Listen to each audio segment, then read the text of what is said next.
The summer sky over Washington, D.C. was clear and blue on July 15, 2045, until it wasn't. The massive ship appeared without warning, covering the sun and casting a shadow over the city.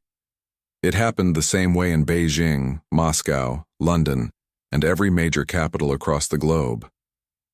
There was no countdown, no small scout ships, no radio messages, just the sudden presence of something impossible. Eleanor Wright was eating lunch at her desk when the call came. As the United States ambassador to the United Nations, she was used to crisis calls, but the edge in the Secretary General's voice told her this was different. "They're asking for representatives," Patricia Alvarez said, her usual calm replaced by something between wonder and fear. "They want to talk, Eleanor, and your name is on their list." Eleanor's hand tightened around her phone. "My name? How would they know my name?"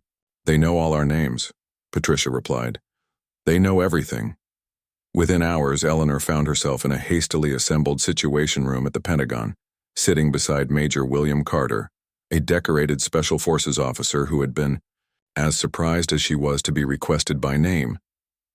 "Do we know anything about them?" Eleanor asked the room full of military personnel and scientists. Dr. Alan Morris from NASA adjusted his glasses nervously. "They're using technology that makes ours look like stone tools. Their ships appeared simultaneously in perfect geosynchronous orbit over 27 capitals. They bypassed every early warning system on Earth. And they've been watching us, clearly for some time. Watching and listening," added General Richard Donovan, his face grim. "They sent us files. Thousands of hours of our own radio and television broadcasts, translated communications, even private conversations. Dating, back decades." Eleanor felt cold despite the warm room. "And they want to talk to us? To me and Major Carter specifically? They requested one diplomatic representative and one military," General Donovan explained. "They provided a list of acceptable candidates for each. You were both at the top of your respective lists." Major Carter spoke for the first time, his voice steady. "Why us?" No one had an answer. The journey to the alien ship happened the next morning. The small shuttle that came for them landed on the White House lawn, causing a panic despite all the warnings and cordons. It had no visible pilot. Eleanor and William stepped inside, both dressed formally. She in a navy blue suit, he in full military dress uniform. "Are you afraid?" William asked as the door sealed behind them. Eleanor watched the ground fall away through a perfectly clear floor. "Terrified," she admitted. "You?" He nodded once. "It helps to admit it." The shuttle docked. With the massive ship 20 minutes later, the gravity shifted subtly as they crossed the threshold. Earth normal, but not quite right, as if someone had made their best guess but missed by a small margin. The being that greeted them was tall and slender, with pale blue skin that seemed to shimmer in the soft light. It had 6 eyes arranged in a pattern around its elongated head and 4 arms that moved with fluid grace. "Ambassador Wright. Major Carter.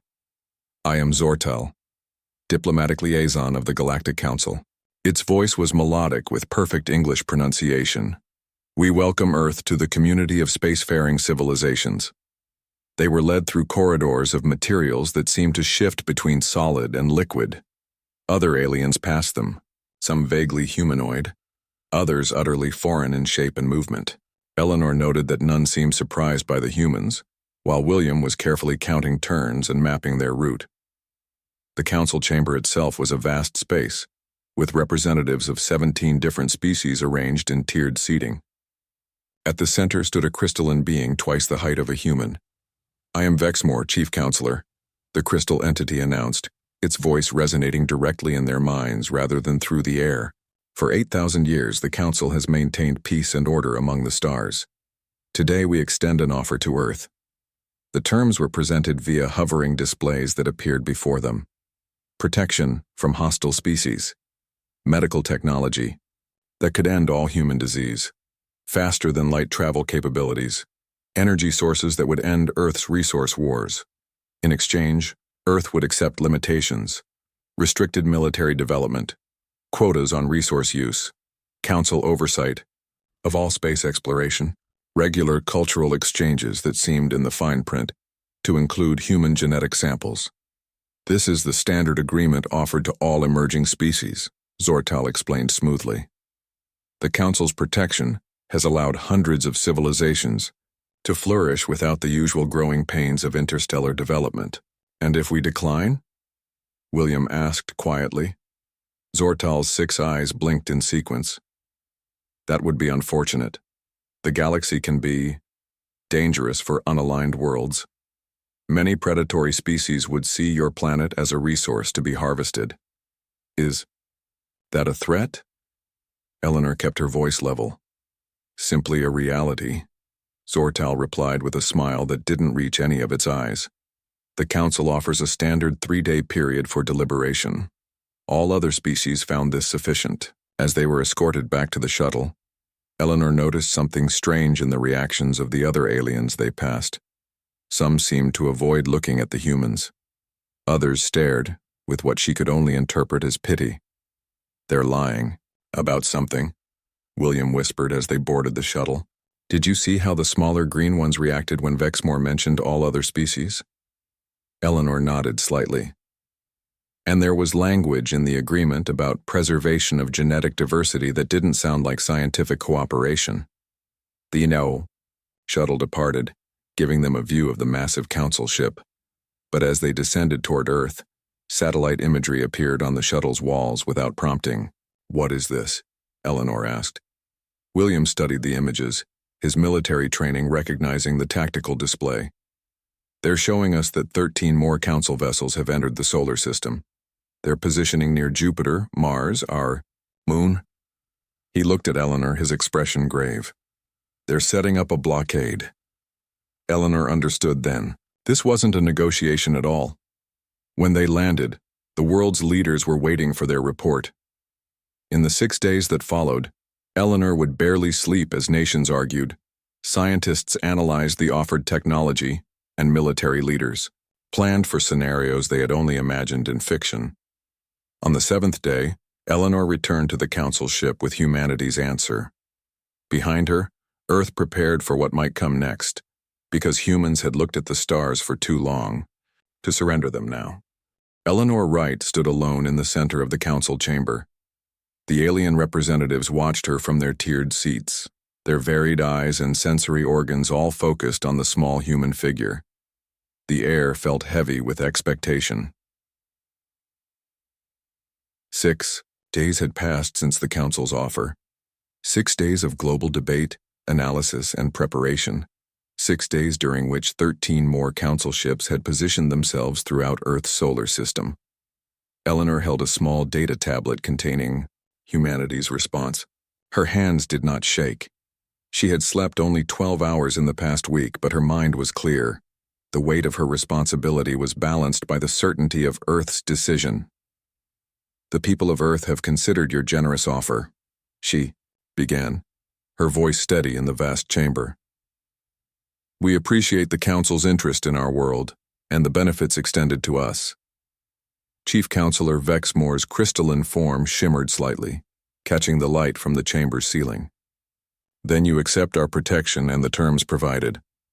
Eleanor met the alien leader's gaze directly. Earth respectfully declines protectorate status and proposes instead an alliance of equals. The chamber erupted.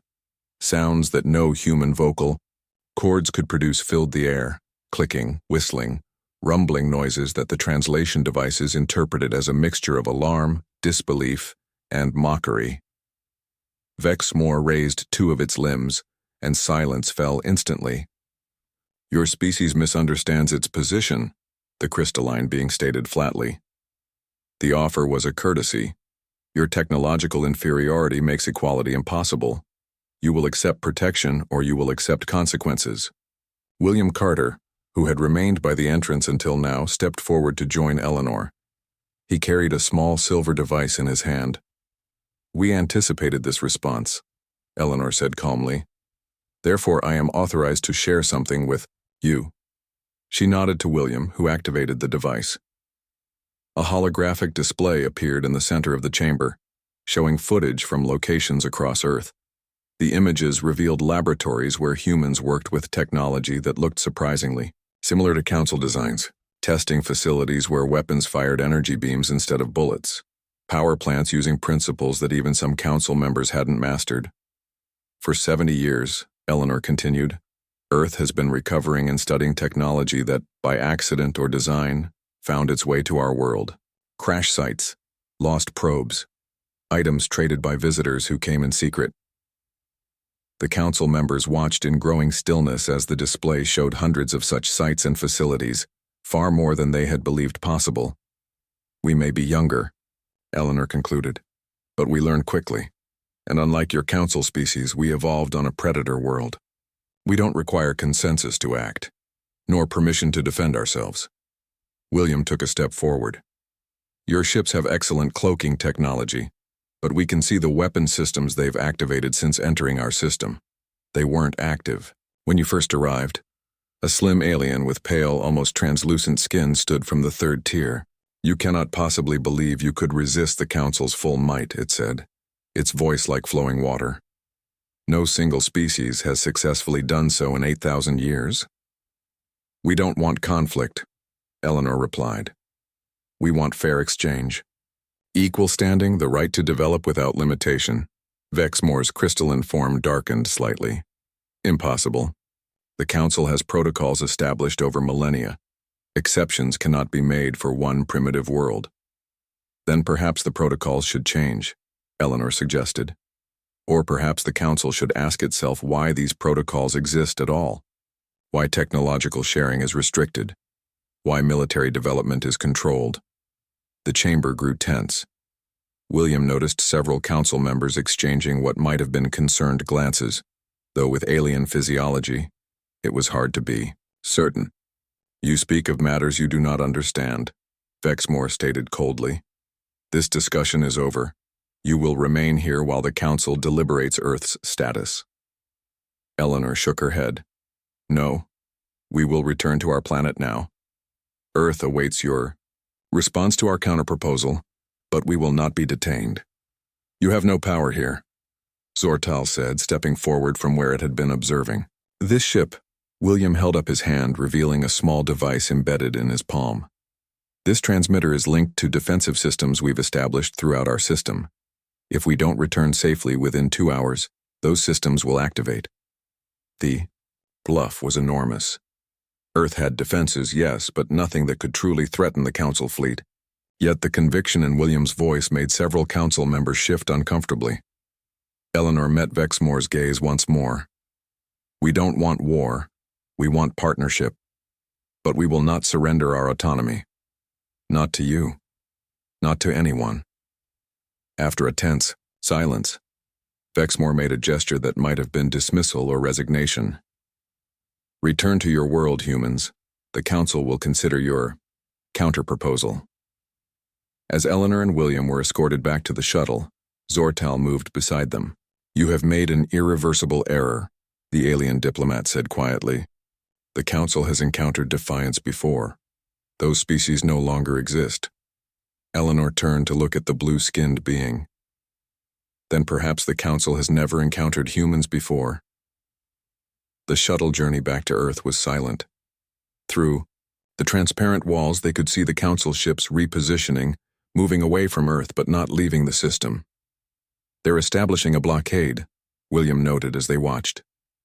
We won't be able to leave the solar system. Eleanor nodded. We expected that. How long do we have before they decide on their next move? Dr. Morris thinks 3 months minimum. Council protocol apparently requires extensive debate for any major action.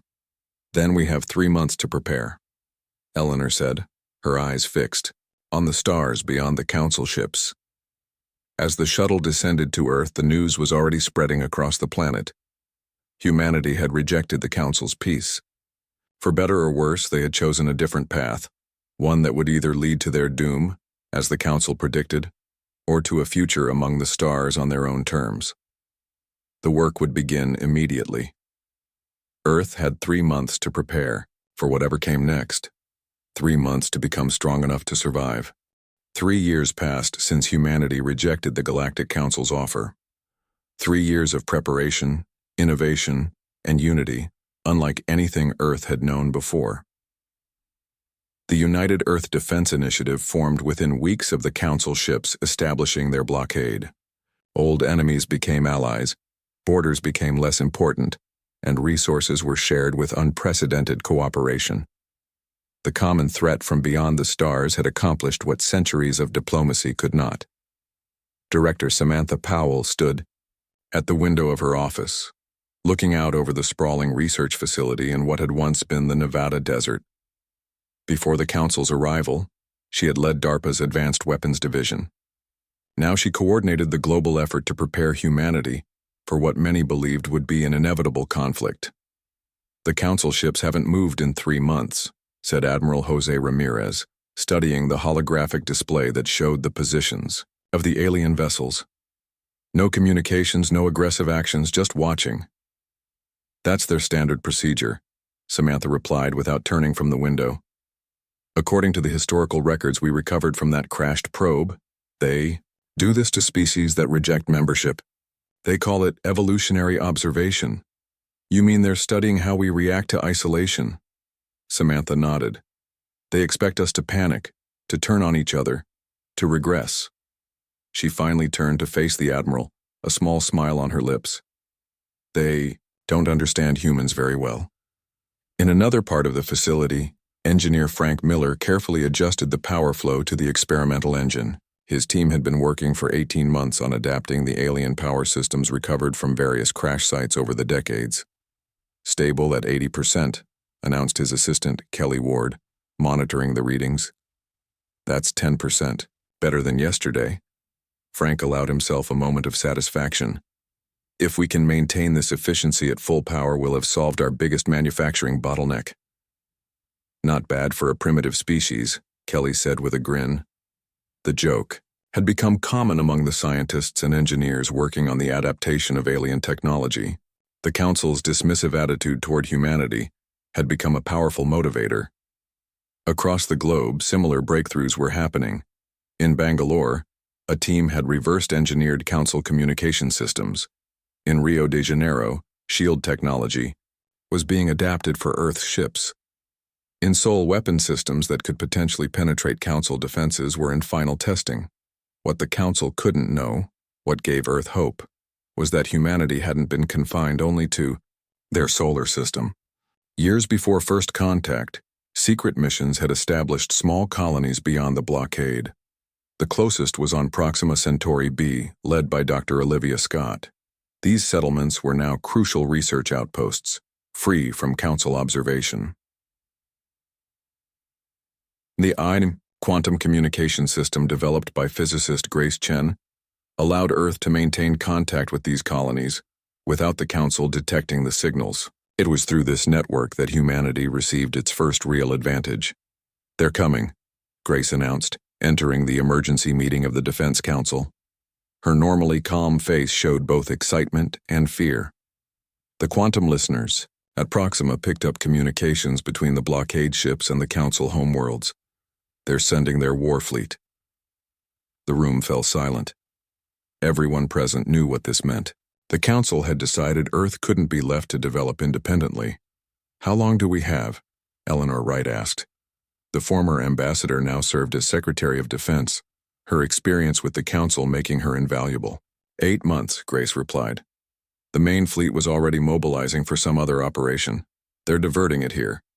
William Carter, now a general, stood up from his seat. "Then we have 8 months to be ready. Dr. Chen, you said your team made a breakthrough with the Council's communication systems?" Grace nodded, her confidence returning. "We've identified a fundamental vulnerability. The Council evolved as cooperative species. Their entire approach to technology assumes users who want to share information, not hide it or corrupt it.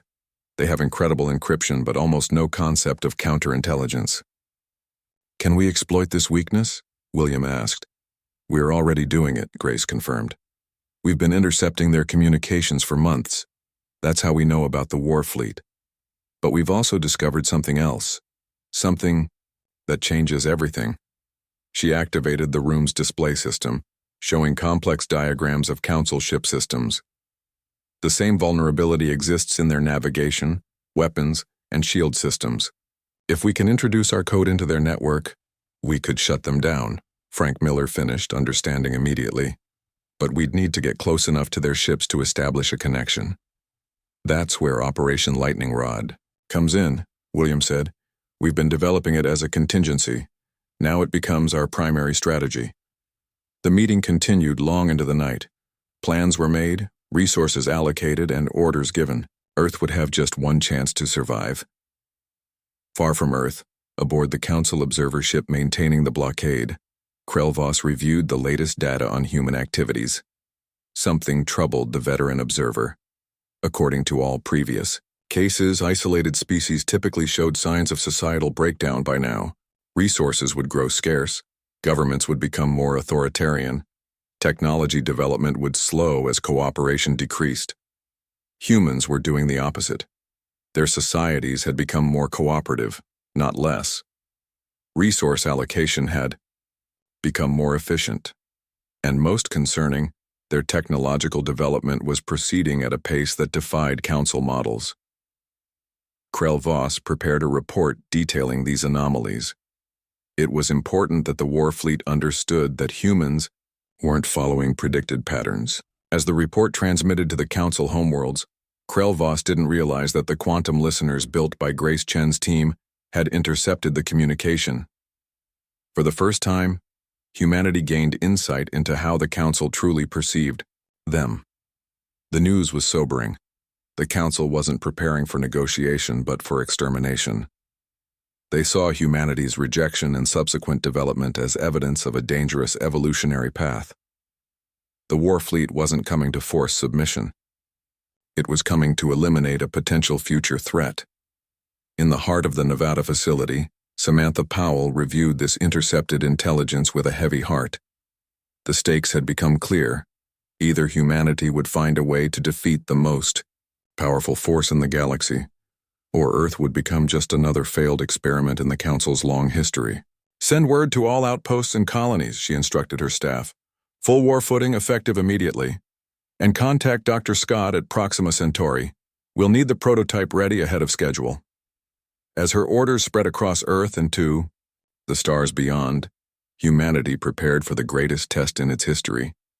The Council saw doom ahead, but they had miscalculated who would face it. The Council war fleet arrived with overwhelming force. 1,000 ships appeared at the edge of the solar system, their massive forms distorting space itself as they exited faster than light travel. Each vessel dwarfed the largest human spacecraft, and their combined firepower could reduce Earth to molten rock within hours. Admiral Linda Fraser stood on the bridge of the UES Defiant, the flagship of humanity's hastily assembled defense force. Through the view screen, she watched the enemy formation take shape. Only 100 human vessels faced the Council Armada, a force so outmatched that many would call resistance futile. They're arranging for a spectacle, not a battle, Linda noted to her second-in-command, Commander Daniel Wilson. They want to make an example of us. Daniel nodded grimly. The Council doesn't just want to defeat us.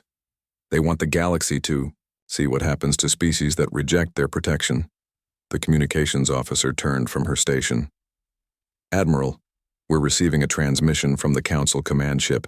It's being broadcast to all frequencies, including civilian channels.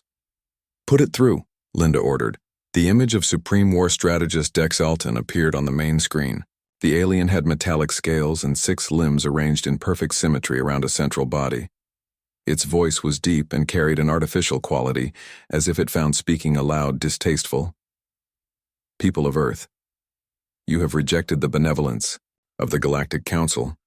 You have pursued unauthorized technological development. You have established illegal colonies beyond your system. The alien paused, its compound eyes shifting color. These actions classify your species as an evolutionary dead end, a threat to galactic stability. The message continued, laying out the terms of Earth's surrender, complete disarmament, dissolution of all governments, genetic sampling of the population. The Council would then decide which portions of humanity could be preserved and which were too dangerous to allow continued existence. You have 1 hour to comply. After that time, we will begin systematic neutralization of your military assets, followed by population centers. As the transmission ended, Linda exchanged a look with Daniel. 1 hour, she said softly. At least, they're predictable. She opened a channel to all Earth ships. This is Admiral Fraser. The Council has delivered their ultimatum as expected. We have 1 hour before they attack. She paused, knowing that every crew member throughout the fleet was listening. It's time. Execute Operation Lightning Rod. What happened next shocked the Council forces. Rather than forming a defensive perimeter around Earth, the human fleet scattered in apparently random directions. Some ships accelerated toward Mars, others toward the asteroid belt, still others toward Jupiter's moons. From the Council's perspective, it looked like panic, a disorganized retreat rather than a coordinated defense. Dex Alton observed this behavior with contempt. As predicted, they break formation at the first sign of superior force. Begin the advance. Target their fleeing vessels first. The Council fleet moved forward with methodical precision, spreading out to pursue the scattered human ships. They followed standard combat protocols, dividing their forces to maintain overwhelming numerical advantage in each engagement. They didn't realize they were being led into a trap. Hidden throughout the solar system were 500 automated weapons, platforms concealed among asteroids, inside small moons, and beneath the surfaces of planets. Developed by engineer Henry Freeman, these platforms utilized the quantum vulnerability in Council systems that Grace Chen had discovered.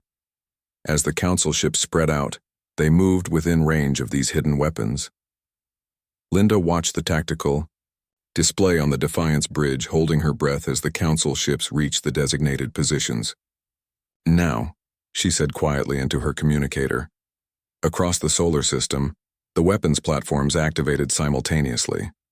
Rather than firing conventional weapons, they broadcast specific quantum signals directly into the Council ship's systems. These signals bypassed the aliens' shields completely, as they were designed to receive commands and communications on these frequencies. The results were devastating. Council ships lost power, their engines shutting down. Weapon systems went offline. Navigation systems gave false readings. Some vessels drifted helplessly, while others fired upon their own allies, unable to distinguish friend from foe. On the Council command ship, Supreme War Strategist Dex Alton watched in disbelief as their carefully planned demonstration of power collapsed into chaos. Impossible, the alien commander hissed. How are they doing this? It turned to its subordinates. Override all automated systems, manual control only. But the damage was already done. The Council fleet had never trained for manual operations. Their technology was too reliable, their systems too integrated. Centuries of peace had left them unprepared for an enemy who would attack their technology rather than face their weapons directly. The human fleet, meanwhile, regrouped and began targeted strikes against the disabled Council vessels. The UES Defiant led the assault, its weapons specifically calibrated to penetrate the weakened Council shields. Target their engine cores and communication arrays, Linda ordered. Disabled, don't destroy unless absolutely necessary. The battle raged for 12 hours. Earth suffered terrible losses. 30 ships destroyed, their crews lost. Millions died on the planet's surface from the limited bombardment that had reached it before the Council weapons were disabled. But when the fighting finally ended, the remains of the Council fleet were in retreat. For the first time in the Council's 10,000-year history, their war fleet had been defeated. In the aftermath, Linda's vessel intercepted a transmission from the retreating Council flagship. The message was meant for the Council homeworlds, but Grace Chen's quantum listeners captured it easily. The humans knew, Dex Alton reported, its voice carrying a new emotion that the translators identified as fear. Somehow they knew our protocols, our formations, our shield frequencies. This cannot be technological convergence. There is only one explanation. We have a traitor among us. As the Council fleet disappeared into faster-than-light travel, Linda, Fraser allowed herself a moment of relief. Earth had survived, but she knew this was only the beginning. They'll be back, Daniel said, voicing her thoughts. And next time, they'll be prepared for our tricks. Linda nodded. Yes, but we've bought time, and more importantly, we've proven they can be defeated. She looked at the display showing the retreating enemy ships. We've also given them something they've never had before. What's that? Doubt, Linda replied. For the first time in millennia, the Council is questioning itself. They think they have a traitor in their ranks. A small smile crossed her tired face. They can't imagine that we simply figured them out on our own. As reports of victory spread across Earth, humanity began to rebuild. The war was far from over, but the first battle had been won, and in the stars beyond, the news of the Council's defeat was already spreading to other species who had long lived under their shadow. 5 years passed since the Battle of Sol, as humans came to call their first victory against the Council. In that time, humanity had expanded rapidly. The United Earth Fleet, now commanded by Fleet Admiral William Carter, had established a defensive perimeter spanning 15 star systems. The Council blockade was not just broken, it was reversed. On the diplomatic station Harmony, built in orbit around Proxima Centauri b, Eleanor Wright prepared for the most important meeting of her career. 7 non-Council species had accepted her invitation to discuss an alliance. These were the outcasts, the rejected, the species that had refused Council dominance and survived in the shadows. Are you ready? Grace Chen asked, entering Eleanor's office. The physicist had become one of humanity's most valuable assets. Her understanding of Council technology had made their victory possible. As ready as anyone can be when trying to form an interstellar alliance, Eleanor replied with a tired smile. Do you think they'll trust us? They're here, aren't they? That's more than we expected a month ago. The meeting chamber on Harmony was designed to accommodate beings of vastly different biologies. The Voltar representatives, insectoid engineers, who breathed nitrogen, occupied sealed environments at one end. The Nix, who existed as clouds of intelligent particles, floated in containment fields nearby. 5 other species filled the room, each with their own story of Council rejection. Eleanor entered and took her place at the center. Thank you all for coming, she began. Each of your species has experienced the Council's version of peace. Each of you refused to be controlled, and each of you has survived against impossible odds. A Voltar representative clicked forward. We have watched your conflict with interest, humans. No species has ever defeated a Council war fleet. We wish to understand how. And why the Council fears you so particularly, added a representative. Of the Nix, their voice translated from patterns of light. They have contained us, but they tried to eradicate you immediately. Eleanor nodded to Grace, who stepped forward with her presentation. The screens around the room activated, showing complex diagrams and data. The Council isn't what it appears to be, Grace explained. Our analysis of their biology, combined with historical records we've recovered, reveals the truth. The Council isn't a governmental body. It's a symbiotic collective.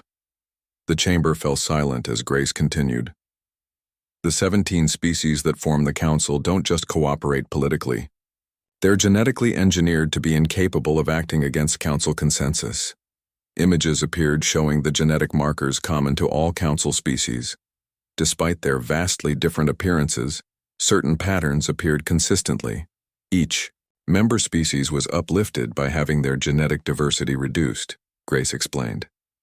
They were made specialized but inflexible, more efficient but less adaptable. Council dominance isn't maintained through superior technology but through biological manipulation. This is why they fear species who reject them, Eleanor added. Not because we might become military threats, but because our cognitive diversity, our ability to think differently, to adapt rapidly, threatens their entire model of galactic stability. The revelation stunned the assembly. One by one, representatives of the various species requested more data, comparing the findings to their own experiences with the Council. Meanwhile, deep in Council space, a crisis was unfolding. For the first time in 8,000 years, the Council could not reach consensus. The defeat at Sol had shaken their unity. Some members insisted on launching a full-scale war against the human infection before their influence spread further. Others argued that humanity's resistance proved their approach to galactic stability had fundamental flaws. In the Great Council chamber on their capital world, Chief Counselor Vexmore struggled to maintain order. The crystalline being had led the council for 3 centuries, but never faced such division. The humans must be eliminated, insisted Dex Alton, the supreme war strategist who had survived the defeat at Sol. They are spreading dangerous ideas to other rejected species. Perhaps these ideas deserve consideration, countered Zortal, the diplomat who had first contacted Earth. Our defeat suggests our approach is no longer optimal. The debate raged for weeks, then months. The council, designed for perfect unity, had no mechanisms to resolve genuine disagreement. Their biology, engineered for consensus, caused them physical pain when major disputes continued unresolved. Back on Harmony, Eleanor received the news with cautious optimism. The council is fracturing, she told the assembled representatives. Our intelligence suggests they cannot agree on how to handle us or any independent species. This is our opportunity, said the Voltar leader. While they are divided, we must act. Eleanor nodded.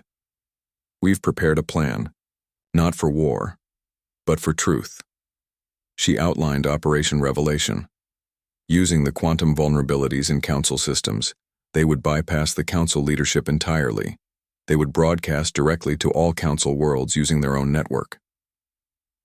We will tell them the truth about the genetic manipulation that underpins council unity, Eleanor explained. Not as a threat, but as an offer of freedom.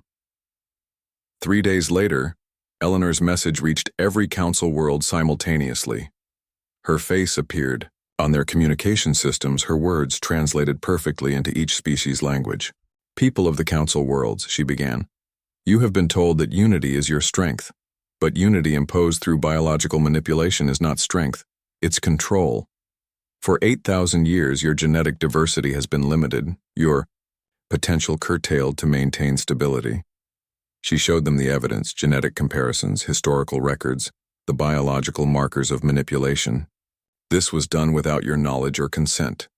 Your ancestors were changed to make them easier to govern, less able to question, less capable of independence. The response varied by species and by individual. Some reacted with rage, others with disbelief. Some welcomed the revelation, while others feared the chaos that might follow. But across 1,000 worlds, the monolithic council consensus shattered. 3 council species immediately reached out to the newly formed Alliance of Independent Worlds, seeking to understand how they might recover their lost genetic diversity. Others turned inward, cutting off communication entirely. Some remained hostile but now fought alone, without the united might that had made the council invincible. On the bridge of the UES Defiant, now patrolling the edge of former council space, Admiral Linda Fraser received reports of the changing, galactic situation. It worked, she told her crew with quiet amazement. The council is dissolving, not with a bang but with a whisper, Daniel Wilson observed. No final battle, no massive fleet engagement, just the truth finally told. As Eleanor looked out at the stars from Harmony Station, she reflected on the irony. In rejecting peace, on the council's terms, humanity hadn't brought doom as predicted. Instead, they had broken chains billions of sentient beings hadn't even realized they wore. The galaxy was entering an uncertain age. Without council control, new alliances would form, new conflicts might arise. But for the first time in 8 millennia, the future would be shaped by truly free and diverse minds. Humanity had not won through superior firepower or even superior strategy. They had won by being what the council feared most, a species too diverse to predict, too adaptable to control, and too stubborn to surrender their autonomy. And in that victory, they had given the stars back to all who would reach for them.